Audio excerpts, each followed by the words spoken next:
Buenas tardes, espero que empiece bien el fin de semana.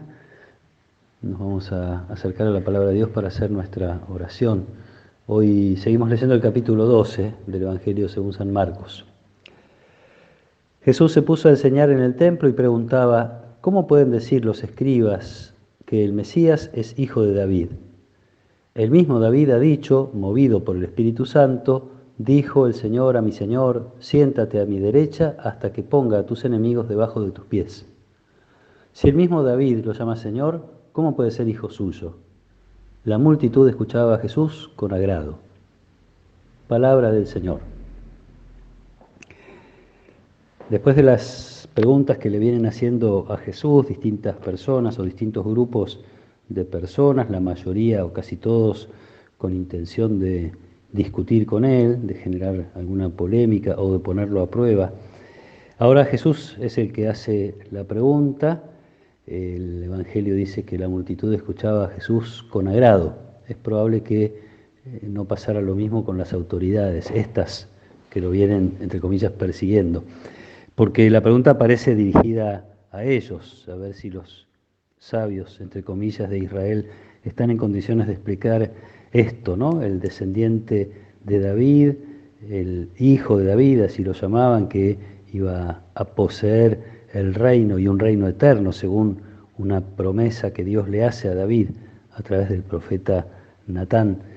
A ver si puede ser que este, que es el hijo de David, el descendiente de David, que es el futuro rey de Israel, ¿cómo puede ser que David, siendo su padre o su antecesor, lo llame mi Señor? Esta es la confusión que genera Jesús en sus oyentes, no para pelear seguramente como los demás hacían, sino más bien para hacerles ver que todavía no pueden explicar todo. En todo caso, si no pueden responder a esta pregunta, entonces no están muy capacitados ni para enseñar al pueblo de Israel, ni para hacer mucho más que eso, que es intentar juzgar si Jesús puede o no ser el Mesías. En definitiva, parece que el problema radica allí. Jesús toma un poco de distancia de este nombre que le corresponde. Nosotros sabemos que cuando José adopta como hijo suyo a Jesús y le pone el nombre, lo hace ya miembro de su familia. José es descendiente de David. Le corresponde, y más que a nadie, porque precisamente es el rey esperado. Jesús evita que se use esta expresión porque tiene un alto contenido político, y sobre todo en tiempos de la ocupación romana. Se esperaba que el Mesías viniera a restaurar el reino terrenal, el reino terreno de Israel. Por eso esta distancia que toma Jesús con esa expresión. De hecho, cuando Jesús anuncia su pasión, habla de el Hijo del Hombre, que es una figura que nos trae el profeta Daniel, donde hay un enviado de Dios, especialmente enviado por Dios, pero que cumple su misión a través del sufrimiento, a través del dolor, a través del rechazo. Parecido a otro personaje que el profeta Isaías también nos trae en alguno de sus cánticos, el siervo sufriente de Dios. Este apartarse de Jesús de esa imagen, como digo, intenta apartarlo de la expectativa política que muchos ponían en el Mesías, en el Salvador, y ponerse más del lado de este otro personaje que es el que, haciendo la voluntad de Dios, va a padecer, va a pasar por la pasión antes de la resurrección. Para los oyentes de entonces, los lectores de entonces, para nosotros también, en definitiva se trata de entender que, cosa que ya sabemos, pero en tiempos de Jesús era más difícil que lo entendieran, que Jesús no es un maestro más. Jesús no es simplemente alguien que, o un profeta más, alguien que en nombre de Dios puede decir algunas cosas con cierta autoridad. Está dando a entender que es el Hijo de Dios, que es aquel a quien el mismísimo rey David lo llama Señor.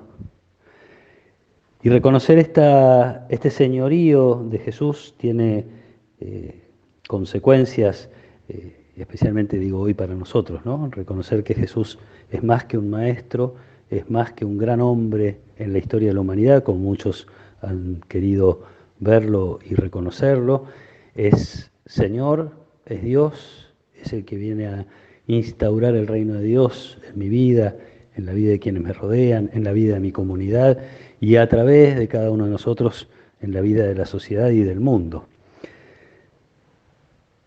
Son cosas que ya sabemos, pero subrayo esta necesidad de recordar o de reconocer porque a veces uno puede tener la tentación de tomar algunas decisiones en las que probablemente la presencia de Jesús sea menos importante o pensar que hay algunas cuestiones en las cuales la religión no puede entrar o algunas situaciones laborales o familiares en las cuales uno podría, entre comillas, obviar el reinado de Dios y entonces una y otra vez tenemos que recordarnos que no hay autoridad superior, en el sentido de que nadie mejor que Jesús nos puede iluminar en cada una de nuestras decisiones en función de hacer presente ese reino por el cual Él dio la vida, para que nosotros podamos alcanzar precisamente ese reino.